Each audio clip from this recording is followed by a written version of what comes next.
What has more horsepower than the Lexus GS 350 all-wheel drive? A tighter turning radius than the Audi A6. And even more torque than the BMW 528i. Well, if you guessed the 2011 Acura TL with super handling all-wheel drive, you'd be exactly right.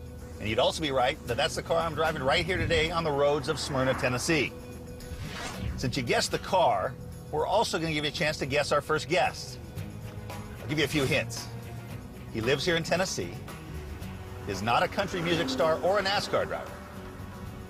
He's got a Scottish accent, is of Italian descent with an Italian name, and has the best hair in racing. Still don't have it? How about two-time IndyCar champ, two-time Indy 500 winner, including this year? Welcome to Test Drive, Dario. Thanks, TK. We've been trying to get you on this show for about 5 years now, so I'm glad we finally made it happen. Right here in some roads not too far from where you live, which leads to the obvious question. When you came to this country, did you ever imagine, A, you'd be a two-time IndyCar and Indy 500 winner and living in Tennessee? No to both. No to both questions there.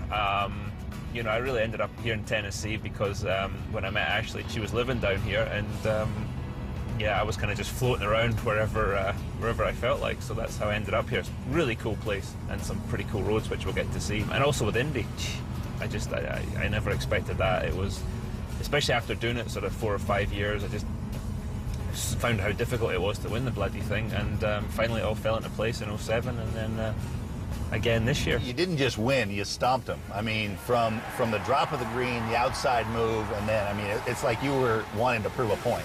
Yeah, I did absolutely. I didn't quite know how good the car was going to be, but I knew that it was pretty good getting up to speed, so I wanted to see if I could pass a couple of the guys at the start, and was able to get in the lead in about 2 corners. And then the more laps that went, the quicker the thing got. So I was definitely on a mission that day, just to, first of all, get the race won, but also just to kind of, as you say, prove a point.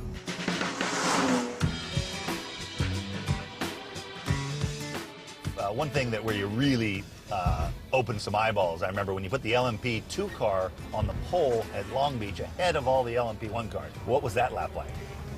You know, that was one of the most satisfying laps I've ever had. We were gunning with the Penske Porsches at the time. That was who we were fighting out for pole position, and they were kind of cheering and everything because they thought they had the pole, and we came round and stole it from them. So it's always fun to race against Roger and his guys, but it's more fun to beat them too.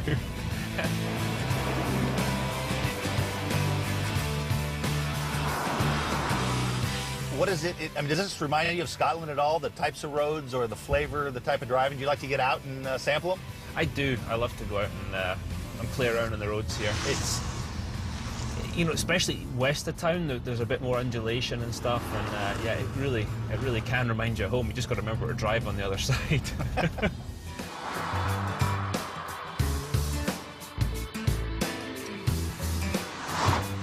Good sounding exhaust, huh? Yeah, it is. They worked really hard, not just to make it sound good, but they really worked on reducing the back pressure and going so far as a special forming technique so that the tighter bends in the exhaust. It's hard with a mass-produced exhaust to make it really smooth and fitted, but they really worked hard because that's where a lot of the big gains, especially in the higher revs, come from. The good thing as well, at this kind of speed, it's totally quiet when you want it to be. Yeah, and then it wakes up when you kick it down a little. Exactly. Perfect. Now, we've been driving along for a bit, but I haven't even asked you about the styling. Why don't you tell me your thoughts about it, but then drive up, just kind of do a little drive around and tell me what you think, front, back, side, and so forth. I love the styling of this car. It's so edgy and modern, especially in the pearlescent white that really shows it off. Marco Andretti got one a while back, and he took it to one of the races, and I just sort of sat there in the bus lot admiring the lines of it. For me, it's a cracking looking car. Yeah, the grille too is all business. You know, and now you look at cars, and 90% of the cars on the road all look the same. Yep.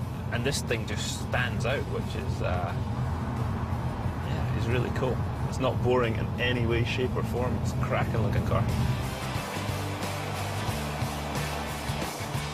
Well, I mean, it's a real treat, actually, to have a world-class driver. We rarely get the street driving impression because we're always doing the racetrack stuff, so it's really been a treat. But it would not be test drive if we didn't flog some cars on a racetrack. And fortunately, we are just down the road from Nashville Superspeedway. So what do you say we stick around for another segment and take these two beasts out on the racetrack and ring them out a little bit? Yeah, let's go for it.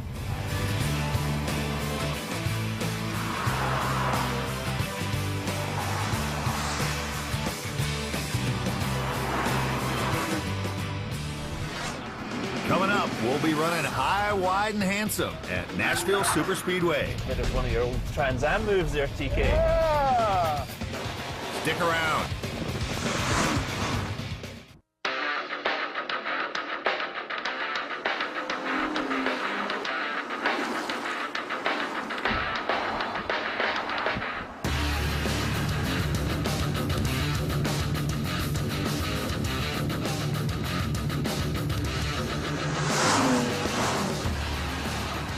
Welcome back to Test Drive. We are with two-time IndyCar champion and two-time Indy 500 champion Dario Franchitti.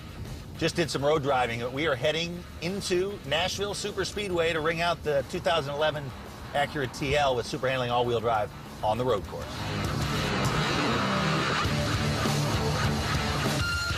Just like that, we're rolling down pit lane.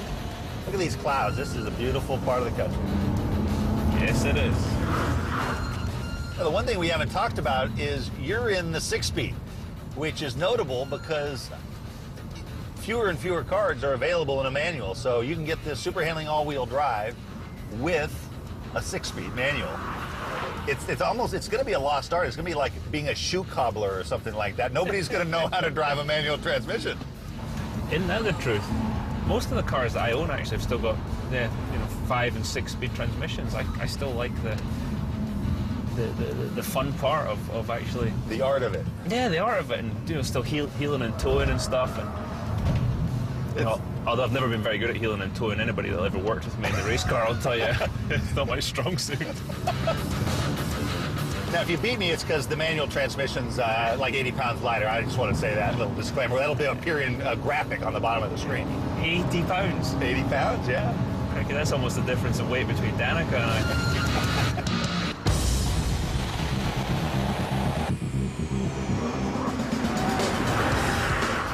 Now's the time to get into this torque vectoring.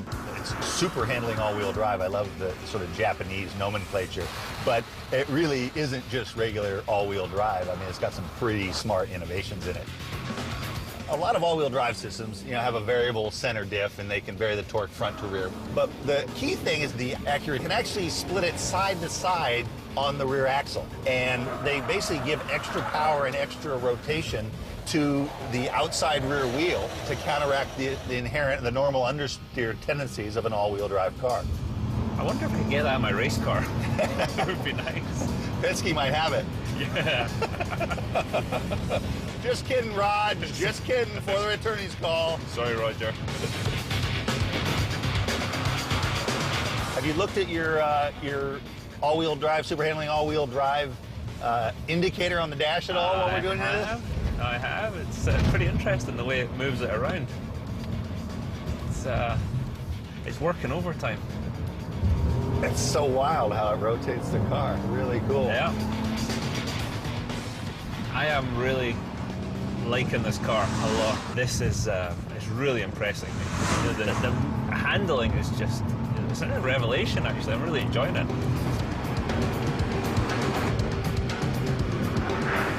We're running the optional 19-inch wheels with the summer tires.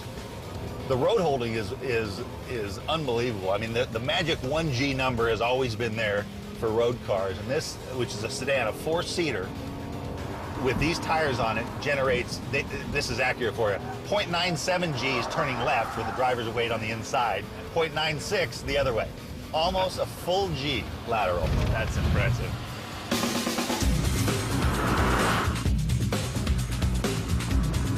Pretty impressed with the brakes. As hard a time as we're giving the brakes here, they're just not fading.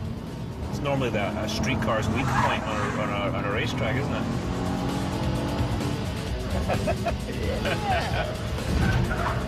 It's the first time I got the ABS to engage.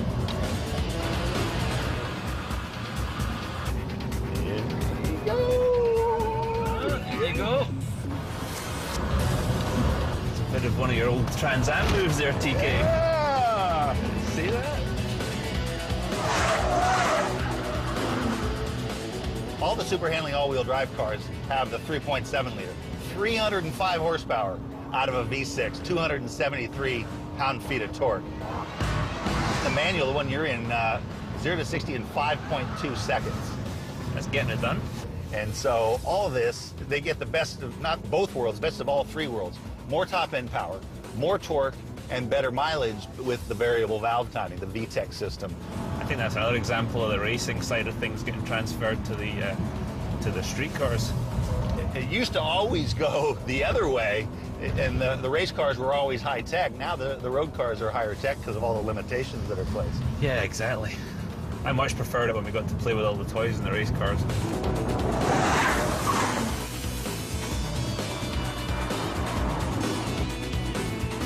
Well, buddy, it was worth the wait. You're a fascinating guy to talk to. If we'd done it 5 years ago, we wouldn't have had 2 Indy wins, would we have? Exactly, wouldn't it? It's nearly enough as much to talk about, would we? So thanks for making time out of your schedule right in the busy part of the season. Appreciate it, and go get them the rest of the year. Will do. Thanks, TK. Yeah.